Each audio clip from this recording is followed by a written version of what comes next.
Le serment du jeu de paume témoigne des bouleversements majeurs de l'histoire de France qui ont lieu entre mai et juin 1789. Les députés de l'Assemblée nationale jurent, dans un serment solennel, de donner une constitution au royaume. Ce serment est la conclusion d'un processus d'accaparement de la souveraineté par les députés de l'Assemblée, mais aussi le début de processus révolutionnaire qui fait basculer le pouvoir au profit du peuple.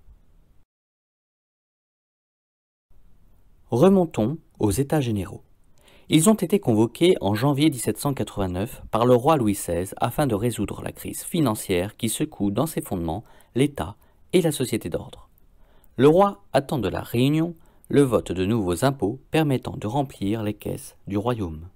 Cependant, un problème se pose, celui de la représentation politique de la population française et donc du vote des députés. Le vote des décisions doit-il se faire par tête, c'est-à-dire par député ou par ordre? Le vote par tête privilégierait le tiers-état qui possède le plus de députés. Le vote par ordre donnerait l'avantage aux ordres privilégiés, c'est-à-dire le clergé et la noblesse. Or, le clergé et la noblesse ne représentent qu'environ 2% de la population contre environ 98% pour le tiers-état. Le clergé et la noblesse refusent le vote par tête. Le tiers-état, qui veut se faire reconnaître comme la voix collective de la nation, passe outre et se proclame le 17 juin 1789 Assemblée nationale. Ils sont rejoints le 19 juin par les députés du clergé. Cet acte révolutionnaire annonce celui du jeu de paume. Courroucé par la proclamation de l'Assemblée nationale par les députés du tiers-état, le roi décide de fermer la salle des menus plaisirs, qui était leur salle de réunion. Ce jour-là, il pleut. Les députés, indignés, cherchent donc une salle non loin pour pouvoir se réunir.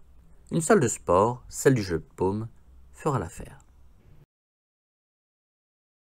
Ce qui est révolutionnaire, c'est le transfert forcé de la souveraineté. Elle passe d'un roi absolu, de droit divin, héritier d'une longue lignée de rois, à la nation. Les députés de l'Assemblée nationale affirment que leur autorité surpasse celle du roi de France. De plus, ils cherchent à donner une constitution au royaume, c'est-à-dire à organiser les pouvoirs du roi et les partager avec l'Assemblée nationale.